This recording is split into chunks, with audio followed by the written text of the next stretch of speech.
भगवत गीता में भगवान श्री कृष्ण कहते हैं, जो लोग तुम्हारी बुराई करते हैं हमेशा करेंगे, चाहे तुम अच्छा करो या बुरा, इसलिए शांत रहकर अपना कार्य करें। निंदा से मत घबराओ, निंदा उसी की होती है जो जिंदा होता है। मरने के बाद तो सिर्फ तारीफ होती है।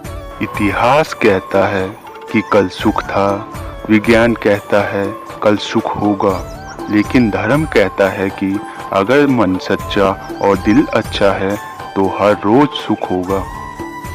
वृक्ष कभी इस बात की चिंता नहीं करता कि उसने कितने पुष्प खो दिए। वह हमेशा नए फूलों के सृजन में व्यस्त रहता है। जीवन में कितना कुछ खो गया, इस पीड़ा को भूलकर क्या नया कर सकते हैं, इसी में जीवन की सफलता है। भगवान श्री कृष्ण कहते हैं कि जो व्यक्ति अपनी सभी कामनाओं का त्याग कर देता है और अहंकार छोड़कर अपने कर्तव्यों का पालन करता है, उसे शांति जरूर मिलती है। कोई कुछ भी कहे, अपने आप को शांत रखना, क्योंकि धूप चाहे कितनी भी तेज क्यों ना हो, समुद्र को सुखा नहीं सकता। लंबे अभ्यास से जो सुख मिलता है वो दुख के अंत की ओर ले जाता है, जो पहले विष के समान होता है लेकिन अंत में अमृत के समान होता है। माफ करना और शांत रहना सीखो, ऐसे ताकत बन जाओ कि पहाड़ भी रास्ता देंगे। हमेशा शांत रहे, जीवन में खुद को बहुत मजबूत पाओगे, क्योंकि लोहा ठंडा रहने पर ही मजबूत होता है, गर्म होने पर तो उसे किसी भी आकार में डाल दिया जाता है। जैसे जल द्वारा अग्नि को शांत किया जाता है, वैसे ही ज्ञान द्वारा मन को शांत रखना चाहिए। हर दिन एक मीठी सी मुस्कान के साथ शुरू करने से आपको पूरा दिन शांति का आभास हो। जो व्यक्ति अपने जीवन में सभी इच्छाओं की लालसा को त्याग कर देता है, वही व्यक्ति अपने जीवन में शांति प्राप्त कर पाता है। जो व्यक्ति बाहर से शांत दिखाई देता है लेकिन अंदर से शांत नहीं होता, वो व्यक्ति केवल खुद को शांत रखने का ढोंग कर रहा होता है। शांत मन के बिना आप कभी भी शांति प्राप्त नहीं कर सकते। शांति राजनीति या आर्थिक बदलाव से नहीं आ सकती, बल्कि मानवीय स्वभाव में बदलाव से आ सकती है। मन को शांत रखने से बड़े दुख से छुटकारा पाया जा सकता है। जिस इंसान के पास सत्य और शांति होती है, उनके विचारों में क्रांति छुपी होती है। स्पीड ब्रेकर कितना भी बड़ा हो, गति धीमी करने से झटका नहीं लगता। उसी तरह मुसीबत कितनी भी बड़ी हो, शांति से विचार करने पर जीवन में झटका नहीं लगता। खुद की भूख मिटाने से पेट को शांति मिलती है, दूसरों की भूख मिटाने से मन को शांति मिलती है। आपके पास जो कुछ भी है उसे बढ़ा चढ़ाकर मत बताइए और ना ही दूसरों से ईर्ष्या करें, इससे मन की शांति कभी नहीं मिलेगी। शांति मन के अंदर होती है, इसे बाहर नहीं खोजना चाहिए। हजारों शब्द से अच्छा वह एक शब्द है जो जीवन में शांति लेकर आता है। शांति से दुखों का अंत हो जाता है और शांत मन मनुष्य की बुद्धि शीघ्र ही स्थिर होकर परमात्मा से मिल जाती है। जीवन की सुख शांति का संबंध धन संपत्ति से नहीं होता। जिसका मन संतुष्ट होता है उसे ही सुख शांति महसूस होती है। समस्याओं से बचकर नहीं, बल्कि साहसपूर्वक समस्याओं का समाधान करके आप शांति प्राप्त कर पाएंगे। संपत्ति से ज्यादा अगर जीवन में कुछ मूल्यवान है तो वो अंतर मन की शांति है।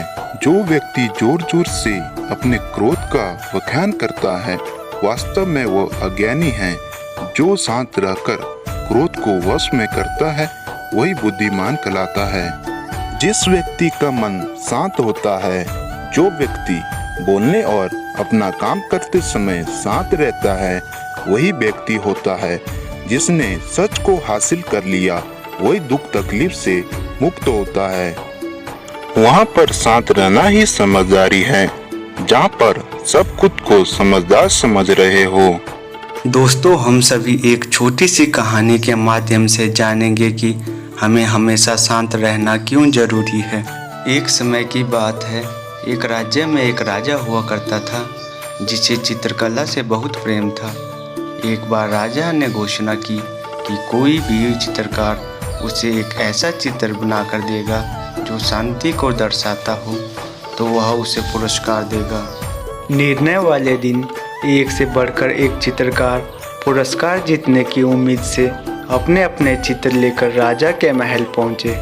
राजा ने एक एक करके सभी चित्रों को देखा और उनमें से 2 चित्रों को अलग रख दिया। अब इन्हीं दोनों चित्रकार में से एक को पुरस्कार के लिए चुना जाना था। पहला चित्र एक अति सुंदर शांत झील का था। झील का पानी इतना साफ था कि उसके अंदर सब कुछ आसानी से दिखाई दे रहा था और चित्र के आसपास बने पहाड़ ऐसे दिखाई दे रहे थे मानो कोई दर्पण रखा हो। ऊपर की ओर नीला आसमान था जिसमें रुई के गोलों के समान बादल तैर रहे थे। जिस किसी ने भी इस चित्र को देखा उसको यही लगा कि शांति को दर्शाने के लिए इससे अच्छा कोई चित्र हो ही नहीं सकता। यही शांति का एकमात्र चित्र है। दूसरे चित्र में भी पहाड़ बने थे परंतु वह बिल्कुल सूखे बेजान वीरान थे और इन पहाड़ों के ऊपर घने गरजते बादल थे जिसमें बिजली चमक रही थी। अत्यधिक वर्षा होने से नदी उफान पर थे।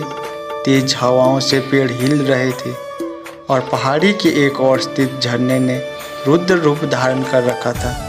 जो कोई भी इस चित्र को देखता वह यही सोचता कि इस चित्र में तो बस अशांति ही अशांति है।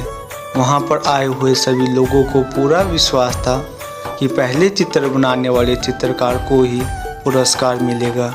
तभी राजा अपने सिंहासन से उठकर घोषणा करते हैं कि दूसरा चित्र बनाने वाले व्यक्ति को ही पुरस्कार दिया जाएगा। हर कोई आश्चर्य में था। पहले चित्रकार से रहा नहीं गया। वह बोला, महाराज, इस चित्र में ऐसा क्या है जो आपने उसे पुरस्कार देने का फैसला लिया, जबकि हर कोई यही कह रहा है कि मेरा चित्र ही शांति को दर्शाने के लिए सर्वश्रेष्ठ है। आओ मेरे साथ। राजा ने पहले चित्रकार को अपने साथ चलने के लिए कहा। दूसरे चित्रकार के समक्ष पहुंचकर राजा बोले, झरने की बाईं ओर हवा से एक ओर झुके इस वृक्ष को देखो, उसकी डाली पर बने उस घोंसले को देखो। कैसे एक चिड़िया इतनी कोमलता से, इतने शांत भाव में प्रेम पूर्वक अपने बच्चों को भोजन करा रही है। राजा ने वहां उपस्थित सभी लोगों को समझाया, शांत होने का अर्थ यह नहीं है कि आप ऐसी स्थिति में हो जहां कोई शोर नहीं हो, कोई समस्या नहीं हो, जहां कड़ी मेहनत नहीं हो, जहां आपकी परीक्षा नहीं हो। शांत होने का सही अर्थ है कि आप अशांति अराजकता के बीच हो और फिर भी आप शांत रहे, अपने काम पर ध्यान दे, अपने लक्ष्य की ओर अग्रसर रहे। अब सभी समझ चुके थे कि दूसरे चित्रकार को राजा ने क्यों चुना है। हर कोई अपने जीवन में शांति चाहता है, परंतु हम शांति को बाहरी वस्तु समझ लेते हैं और उसे दूसरी जगह पर ढूंढते रहते हैं, जबकि शांति पूरी तरह से हमारे मन में होती है। यह सत्य है कि सभी दुख, कष्ट और कठिनाइयों के बीच भी शांत रहना ही एक वास्तविक शांति है।